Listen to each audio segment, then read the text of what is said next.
Stay with me 真夜中のドアを叩き帰らないでと呢部係我嘅車 Toyota Corolla， 底盤代號 E150， 配 1ZR.6 排量機頭同埋 4AT 波箱。但係阿爺，你關注嘅唔係一個數碼頻道麼？點解而家開始講車嘅呢？唔通啊？唔係，我哋今日係嚟講佢嘅車機嘅。車機都係數碼，係咪先？大家都知道啲日本仔嘅車機同國產新能源嘅係完全冇得比嘅，真係叫做佢俾你個 Car Life 或者 Car Play 都叫做係咁噶啦，差不多得啦。不過我部 Corolla 嘅車機從出廠到依家一直都係原廠狀態。我嗰陣時啊，真係得嗰啲咩收音機啊、MP3 嗰啲噶啦喎，同依家啲現代化設備唯一嘅連接就係個藍牙模式啦。而呢個車機嘅藍牙模式佢有問題。我部 Corolla 有咩問題呢？嗱，依家正常嚟睇呢，嗱，連住個藍牙係正常嘅，呢啲係冇問題嘅，包括個控制都冇問題嘅。嗱，咁好基礎一個藍牙模式入到嚟，但係咩問題呢？比如話我鬆手剎，佢會退出，入唔到去噶啦。呢個咧一定要係掛住個 P 檔，拉住個手剎，佢先入得到嗰個藍牙。唔係嘅話咧，鬆開手剎入唔到。但係呢個都唔係咩大問題，最大問題係咩呢？ OK， 鬆咗手剎，我入波。嗱，正常情況下入咗檔咧，音樂會暫停嘅，呢個係咁噶啦。但係我翻到嚟，音樂就停咗啦。但係唔係喎，你見呢度仲係播緊嘅喎，咁要點解決呢？拉翻手剎，點翻個藍牙，先至會有。所以我每一次掛 R 波，再翻嚟都會冇。嗱，包括喺度咩切歌都係冇嘅，一定要咁咪有問題咯，係咪先？作為生活喺2025年，受過智能車機教育過嘅後生仔，我係絕對忍受唔到呢啲咁難用嘅車機嘅，絕對唔係因為自己懶得從網上下載啲無損音樂插喺個 U 盤入邊。但同時，作為堅持原廠件嘅老閪，我係絕對唔允許改啲咩屌閪 Android 車機上去，影響整體嗰個美感。真係我見過我朋友嗰部思域真係，哇！咁當然啦，最緊要嘅問題都係冇錢。既然咁多車房都將個中控改成個 Android 車機，咁我手頭上最多嘅就係 Android 手機啦。而且手機仲係可以實時更新軟件硬件嘅喎，唔似車上面嗰個中控台，搞啲乜鬼嘢都要入個車房入邊。但即使有個手機，都係要解決上邊提到嘅藍牙連接嘅問題。目前嚟講咧，主要就有幾種方案，一個係用耳機線連個 AUX 口，但係依家啲手機幾乎都冇乜耳機孔噶啦，永遠懷念。第二個就係用藍牙轉 FM， 呢個方案咧好早就有噶啦，但係會存在隱私問題。太太，你也不想在車裡聽威風堂堂的時候，被隔壁的車掃到電台吧？所以最後我都係用咗藍牙轉 AUX 嘅方案。一個咧係我部車上面有 AUX 口，第二個咧都係為咗避免 FM 嘅隱私問題。咁我藍牙轉 AUX 嘅配件咧，上淘寶買幾蚊雞就有噶啦。咁至於台手機，我係專門揀咗台紅米 Logo Pro 嚟做車機。呢台 Logo Pro 咧原本係部 N95 死咗之後攞嚟繼續做熱點機嘅。咁啱好，依家可以攞嚟做車機。雖然佢都有耳機孔，但係我仲係選擇藍牙轉 AUX 嘅方案，再可以加埋之前就有嘅手機支架，準備 OK。但如果淨係咁搞嘅話，其實同你隨便攞台 Android 手機連部車嘅藍牙冇乜區別嘅。依家啲車之所以為智能，就因為佢開機之後可以自動執行一系列嘅任務，所以對於台手機軟件上面嘅改造先至係最重要嘅部分。首先就係關咗手機嘅鎖屏啦，呢個係出於方便考慮。如果你要考慮啲隱私嘅話，你中意啊？正常情況下，啲國產 ROM 就算刪咗個密碼，都會有個鎖屏界面喺度嘅。呢個時候就要入個開發者模式，開啟跳過屏幕鎖嘅功能，跟住再去關咗個自動鎖屏時間。OLED Mon 嘅機咧，一般情況下都俾你最多着10分鐘嘅 Mon 啦，所以最好都係台 LCD。之後就係安裝軟件啦，最好你部手機係已經解咗 bootloader 鎖，有埋 root 權限嘅，因為用到嘅軟件咧係需要 root 嘅。我哋需要嘅第一款軟件咧就係 Tasker。如果你聽聞佢嘅大名咧，其實你知我成條片喺度講乜嘢啦。你想自己操作咧，你依家可以退出㗎啦。但如果你未聽過呢個 app 嘅話咧，總之呢個就係一個可以根據唔同條件自動執行任務嘅 app。哇，大長句！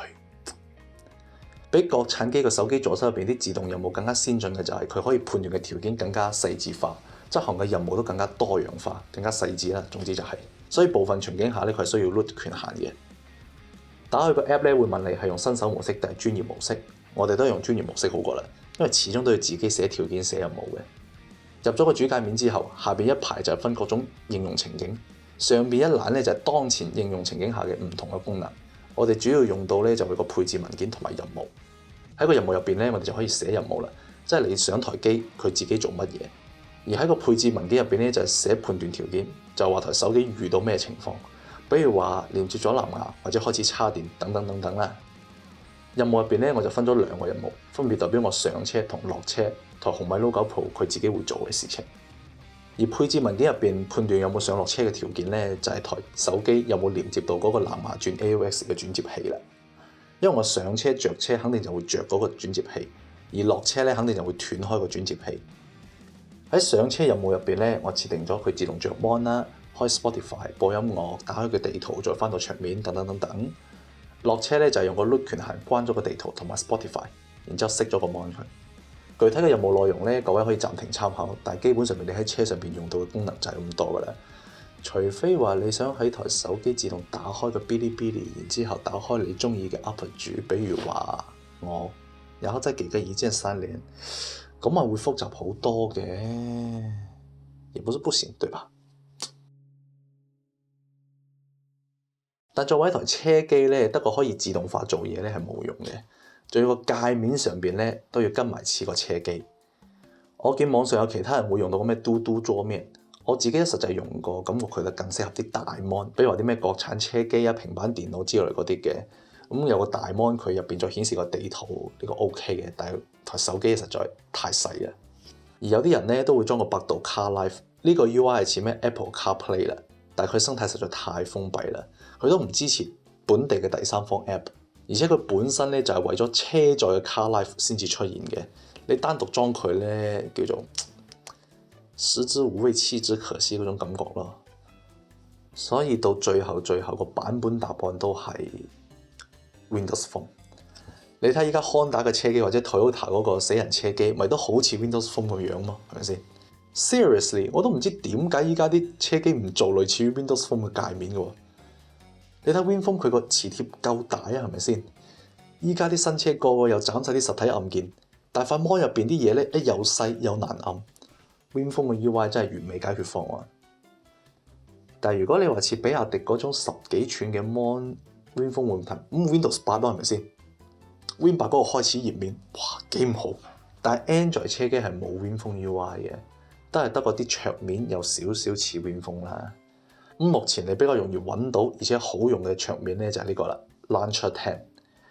基本上啲軟件咧都有配套嘅 icon， 實在冇咧都可以揾個近似嘅軟件替代咗佢。再一個設置入邊咧調少少設定，我打橫嚟睇真係似模似樣嘅喎。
即係始終有時候佢唔會自動播放，呢個係個問題。但係基本上邊就係咁樣咯。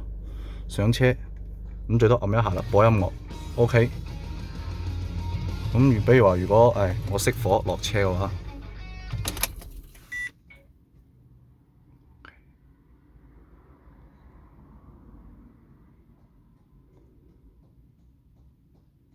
，OK 熄咗啦，就咁樣咁簡單。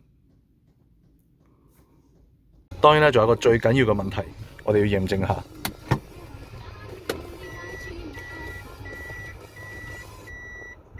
入翻 R 波，我再拍翻嚟，冇問題㗎。呢個時候唔影響啦，佢呢度係唔受嗰個 R 波影響嘅。而且咧，就算我放低個手剎 ，AUX 都係照入嘅喎。當然啦，呢個 AUX 就係連住個藍牙，藍牙就連住部手機嘅啫，就咁簡單。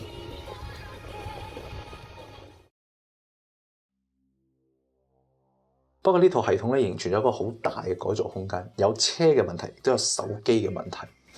車嘅問題咧就係部 Corolla 着車之後，一定要你按咗個確認先至入得到個車機。再比如話咧，個 AUX 接口得個音頻傳輸，你冇得用軚盤上邊嘅掣或者係個扭嚟去播歌切歌。用部車本身嘅藍牙模式係控制得到嘅喎，但係部車嘅藍牙模式就係唔得啊嘛。再比如話手機嘅問題。最大嘅問題都係冇得一直擺喺台車入邊，始終佢有個電池喺度，驚爆啊嘛。可能咧改咩蓄電池直供再加埋降壓咧係可以解決，但係呢個壓力就到咗蓄電池上邊喎。我部車又唔係啲咩大字啟停嘅，就攞個好普通嘅嗰啲蓄電池啫，或者嗰啲水電咧分分鐘，即係我停多2日車，可能就真係撻唔着火，然之後一睇，我操屌你，嚿電池彎咗都有可能噶嘛。再比如話個手機 UI 咧，其實都冇 Win 風咁原生，而且始終咧 Android 機嘅生態仲係偏向於直 mon 而唔係橫 mon。怪唔知比亞迪都要整一個旋轉 mon 係咪先？再犀利嘅第三方工具咧，都係冇原生車機咁好用嘅。但係無論係傳統嘅合資品牌，但係依家啲新勢力個車機肯定冇自己部手機咁靈活㗎。你再點 OTA 都突破唔到硬件嘅限制，就算你換硬件都好啦，保修係咪先？再翻到個車機本身，都冇幾間車企願意開放個車機軟件生態，可以俾你攞到手直接裝個 IDA64入去。呢啲車企真係冇幾間喎。據我所知，好似最出名嘅比亞迪啦，咁啊到啲咩寶駿係嘛？寶駿好似可以 ADB，但係其他啲嘢真係咁樣個封閉嘅車機，就算再大 mon 都好啦，咁咪同啲10年前嘅屌閪車機一樣，遲早冇撚用。更何況依家啲車機冇 FM 嘅喎，都係網絡電台喎。起碼我部車仲有得聽 FM 嘅喎，唉，不過 FM 而家906又冇啦，985又冇啦，唉，悲哀。今日條片就去到呢度，鍾意嘅話咧就俾個 like 同埋訂閱 channel。下一條片，我哋下次再見。